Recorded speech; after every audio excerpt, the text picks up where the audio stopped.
Hey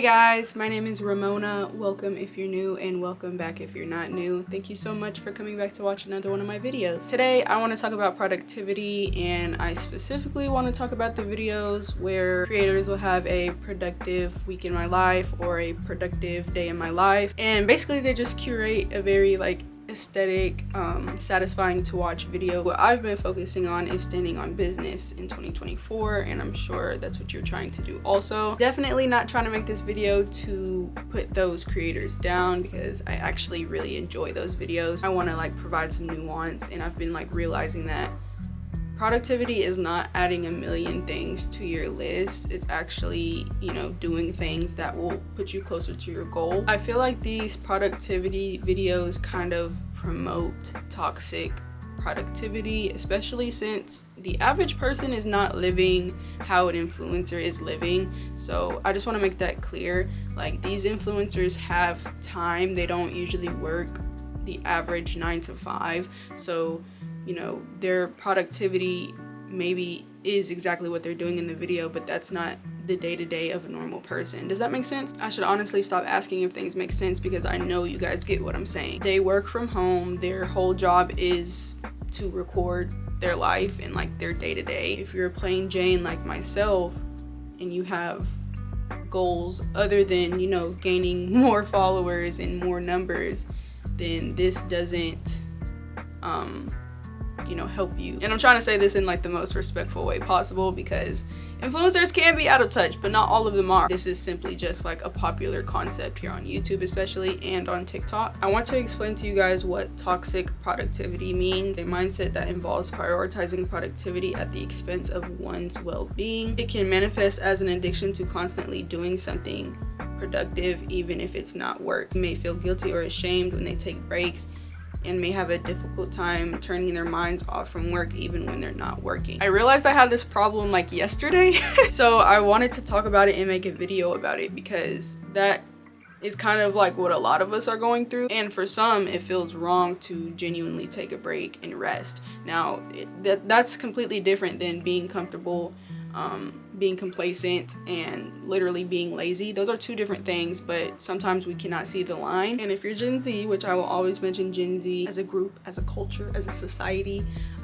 we tend to do things like watch these videos to help motivate us and do better in our lives, but I truly don't think that does anything for us, or even playing it in the background. It doesn't help us be able to do things or focus fully. I should be able to brush my teeth and start my day, cook, without having a YouTube video playing in the background. I can do my hair and do my makeup without listening to a podcast. Sit in silence is basically what I'm trying to say. But it goes deeper than that. You should be able to feel you have got a step closer to your goal, even if you didn't burn yourself out. Things that are optional, things that you can do but you don't need to do. I personally love doing those things, and I will continue to do those things, but I'm starting to realize that sometimes it is okay to just set aside a day to completely focus on things that will help you get what you want, instead of focusing on things that will help you feel better. Because a lot of this stuff we look at for motivation when we really just need discipline. Even if you're having the worst day ever,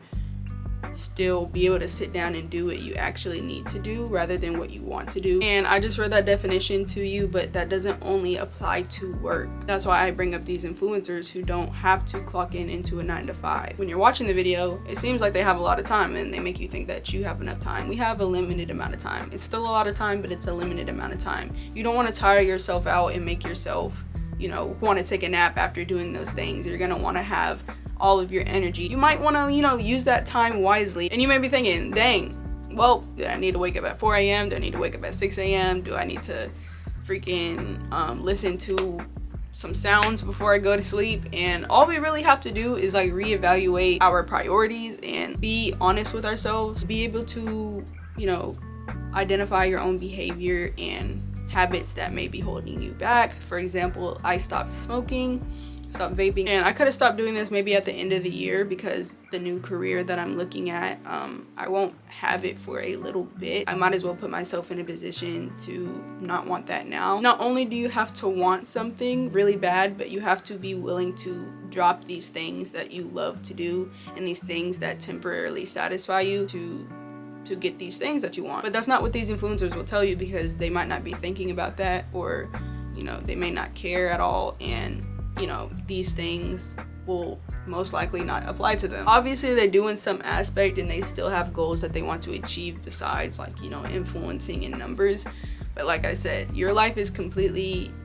our life is completely different from, you know, an influencer. These extremes aren't needed to accomplish more. Like, you really do need to focus on your mental health and getting rest and drinking water and like eating better. We have glorified hustle culture and made everybody think you have to bust your ass and damn near kill yourself in order to be successful and in order to be valued. But what happened to working smarter and not harder? What happened to that? What happened to taking accountability, doing process of elimination? Scrolling on your phone on TikTok and seeing funny videos gives you that dopamine hit. But actually sitting down and studying for that test is not something that will satisfy you, will it? But it's something that you actually need in order to pass the test. We've seen this trend skyrocket after pandemic. I don't know if I can say the whole word. Even during the quarantine, instead of pampering ourselves and truly getting to cope, we were filling that void on a screen, literally scrolling and scrolling and scrolling and scrolling. Similar to having to listen to podcasts or watch videos while you're doing something, you may also be a victim of toxic productivity if you feel like it takes you extra long to do like basic tasks, which I had a serious problem with. And then also feeling like, oh, I don't want to socialize because it's taking away time to like script videos or film videos. That is toxic productivity that I didn't realize that I had. And I've been, you know, taking care of myself, I feel like, more than I ever have, which I feel kind of sad about, because I'm 21 years old and I kind of just got out of the chapter of my life where I was like kind of struggling to get up and brush my teeth and wash my face and even shower sometimes. But I could get up and I could film a YouTube video, and I could wash my face and do my makeup real quick to film a YouTube video. No, I should be okay if I miss a Sunday. I should be okay if I miss a Thursday, and I'm okay with that now. And I know I got some overachievers here. I'm gonna tell you right now, it's okay to rest. So by this point, you have a grasp of what I'm saying. What now? Truly test yourself and give yourself a time. Give yourself a time to start and give yourself a finish line when it comes to things that you're currently struggling with, or things that you may take hours to do, like those simple tasks that you may take forever to do. Put a time on it, because that will force you to actually get it done, and you will be able to see that you can actually do that without having to listen to something or without having to take so many breaks. Be vocal about these boundaries that you set, or write them down, or like be able to like visually see them. Be your own manager. Like, if you need to, get a calendar. If you need to, make a list and check off boxes, but don't make a list of things that don't really need to be done.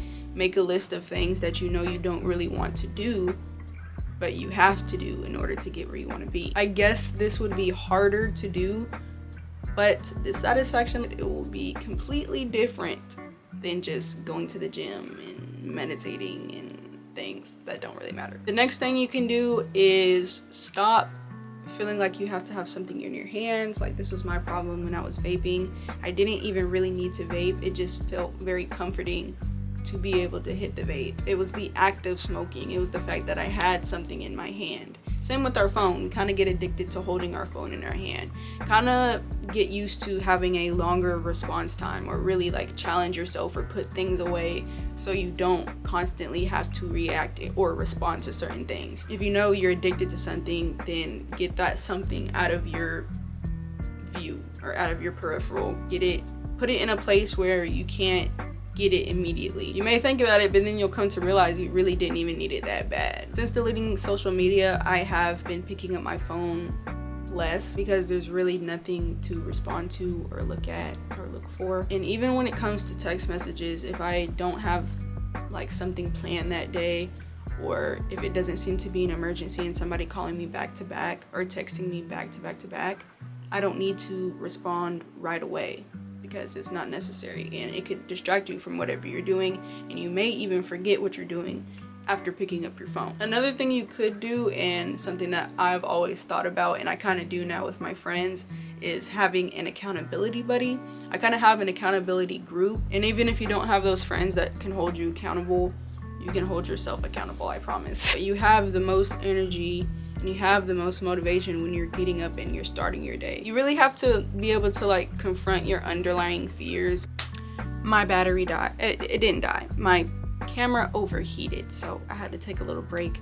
But some other reasons you may be feeling that way is because of comparing yourself, you know, watching these people that are able to do a million things a day, these influencers that I mentioned, feeling like your job isn't good enough or secure enough, and then just general anxiety around any other things that you have going on in your life.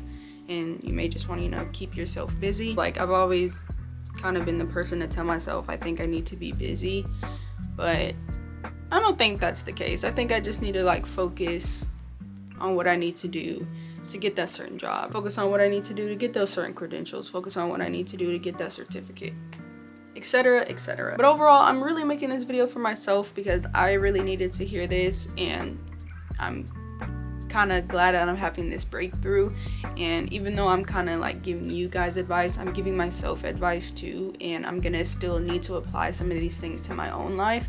And I just want to remind you guys to be gentle with yourself and do not purposely, or it's not about us doing it on purpose, but don't unintentionally, you know, burn yourself out. People really do care, and you tend to get more attention if you're doing all of these things. If you're working harder, and if you're in the house and you're really like focusing on yourself, if you're doing things that most people don't really want to do because they don't really want to be responsible, especially at this age, like in your 20s, especially your early 20s, it's not something that people find like fun. If anything, people find it boring, and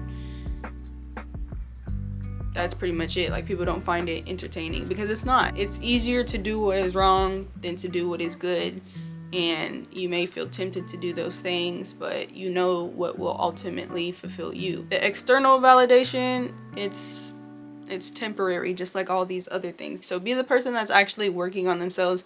Be the person that is spending more time alone if they need to. Be the person that's spending more time with, you know, their loved ones, friends, if you need to. I've talked about the book Atomic Habits. I think you guys should read that because it really breaks down the psychology of building good habits, habits that optimize your life. Yeah, these are habits that would like optimize your life. And you actually will see a lot of people in their 30s now, or in their late 20s, making videos about how they wasted their 20s, and they literally mention that they wish they did these things that I'm mentioning in this video. I have been making a lot of progress, and I am so proud of myself, and I want you to be proud of yourself, and I want you to acknowledge the things that you need to do and hop on those things. We are halfway through the year, but that doesn't mean nothing. You can get on top of your life right now. That's all I got for you guys. I hope you guys enjoyed this video and took something from it. I hope I spoke to you in some way, because I was definitely speaking to myself. Like I said, I don't make videos to lecture people. I literally just like to vent and talk about what's in my brain. And I do want to help people, but I'm also helping myself. And yeah, if you like this video, please give it a thumbs up, comment anything you would like to comment, subscribe, join the family, and I can't wait to see you in my next video.